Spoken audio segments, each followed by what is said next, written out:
Olá, segunda série, tudo bem? Então vamos para a nossa oitava aula de Química com o tema reagentes fora da proporção estequiométrica. Então na aula passada nós vimos como que se procede a análise para quando se está dentro da proporção estequiométrica. Agora vamos ver o que acontece quando nós fazemos uma reação, que são as que mais acontecem realmente, tá? Fora da proporção estequiométrica. Então, só lembrando, o que seria essa proporção estequiométrica? A quantidade de reagentes exatamente iguais.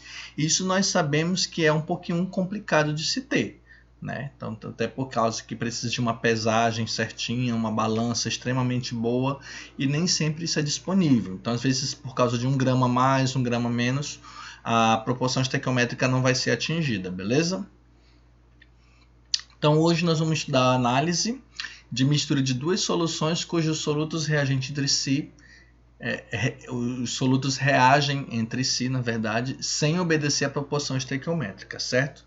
Então, uma teoria muito importante que vocês precisam colocar na cabeça de vocês, tá? que é fundamental, é o principal foco da aula de hoje, é o seguinte: após a reação, sempre vai restar, olha aqui, ó, restará certa quantidade de um dos reagentes. Então, um deles vai sobrar. Por quê? Porque o outro vai se esgotar e não vai ter mais com que ele reagir.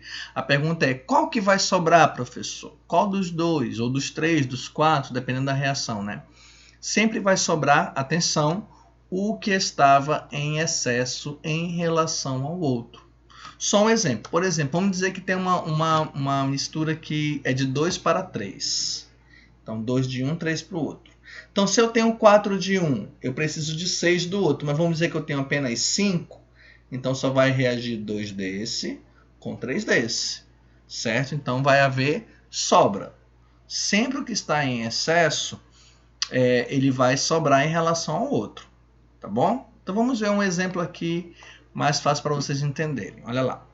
Exemplo, na reação entre 200 ml de ácido sulfúrico, H2SO4, de concentração 1 mol por litro, e 200 ml de hidróxido de sódio, que é uma base, de concentração 3 mol por litro. Qual a quantidade de matéria de ácido de base disponível? Então, a primeira coisa que nós precisamos fazer é calcular a molaridade deles, né? Então, o N de ácido, qual o número de mols?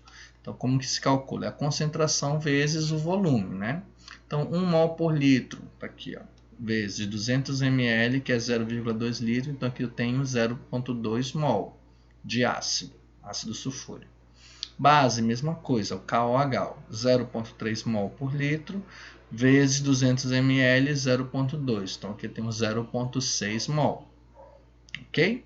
Aqui é a reação. Gente, essa reação normalmente ela vem escrita já para vocês, tá? Então aqui se nós verificarmos, ó, eu tenho 1 mol de ácido reagido com 2 mols de base, certo? Então o que eu tenho de ácido eu preciso sempre do dobro de base para reagir. Então vamos fazer uma tabela. No início eu tinha 0,2 mol de ácido, tá aqui, ó. E eu tinha 0,6 mol de base, tá aqui. Aí vem a pergunta de produto, quanto que eu tenho no início? Gente, no início você não tem produto, é 0, tá? Vamos imaginar o seguinte, só imaginem. Eu vou reagir o fogo com o papel. Quanto que vai ter de cinza no início?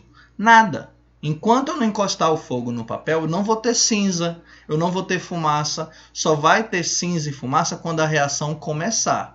Então, no início, o produto sempre é 0, tá bom? Então, eu tenho a quantidade máxima de reagente e produto sempre é 0. Só lembrar, então, no início, antes de começar a reação, 0, você não tem produto ainda, tá?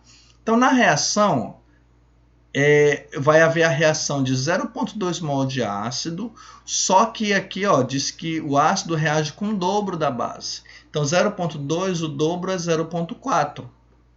Aí vem a pergunta, professor, mas tinha 0,6. Isso. Calma lá, vamos ver.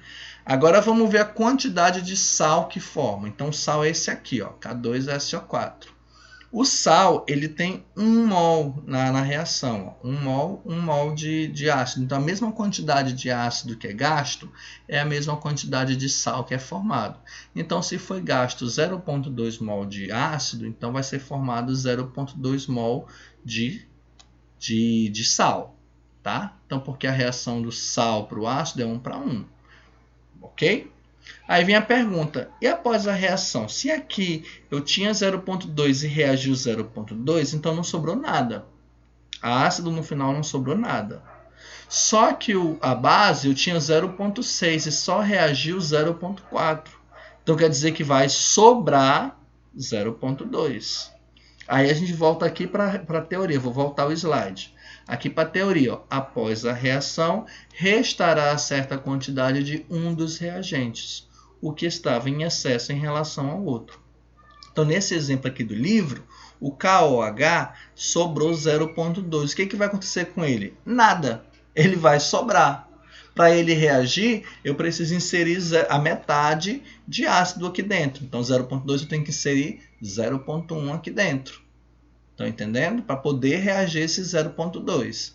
Enquanto eu não adicionar mais ácido, ele não vai acontecer nada. Como o exercício não diz se foi adicionado mais ou não, acaba aqui. Então, quer dizer que no final sobrou 0,2 mol.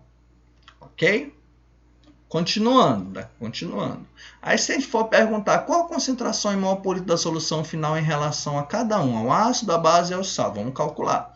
Ao ácido, não tem nada, não sobrou nada, então é 0. Você tem 0 de ácido na sua solução. Sobrou um pouco de base, 0,2 mol. Então vamos fazer o cálculo em relação à base. Então é quanto que sobrou dividido pelo volume. Qual é o volume? Vamos voltar para ver. 200 ml mais 200 ml. Então vai dar 400 ml. Então divide por 400 ml. Só que eu não uso ml, eu uso litro, né? Então dividido por 0,4 litro. 0,2, que está aqui o que sobrou, dividido por 0,4, que é a soma dos 200 ml de ácido e 200 ml de base, vai dar 0,5 mol por litro.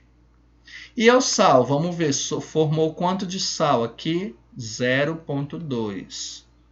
Dividido por 0,4, que é os 200 ml mais 200 ml, também dá 0,5 mol por litro, né? Porque o que sobrou aqui de base foi exatamente o tanto que formou de sal. Coincidência, tá? Por exemplo, aqui se fosse 0,7 mol por litro, iria sobrar 0,3 mol. E iria formar ainda 0,2. Não iria aumentar, né? Iria sobrar mais. Ok, gente? Então, por hoje é só. Apenas isso, era apenas essa parte que estava faltando para vocês finalizarem o conteúdo, tá? Entreguei para vocês num grupo, só para confirmar, a segunda avaliação, tá? Então, é uma lista de exercício, tem 20 perguntas. Vocês precisam copiar as perguntas e responder no caderno. Então, tem gente que já foi fazendo aos poucos, com calma, então vai ter pouco trabalho no final, né? Tem gente que só vai precisar mandar o último exercício, mas tem gente que não mandou nenhum ainda, vai ter que fazer os 20. Certo? Não esqueçam de enviar as fotos legíveis para a correção e a data da entrega é segunda-feira, porque na terça-feira eu já entrego a lista de quem vai fazer a paralela e a paralela, tá bom? Deixa eu logo adiantar, a paralela vai ser as mesmas 20 perguntas e eu vou acrescentar mais algumas.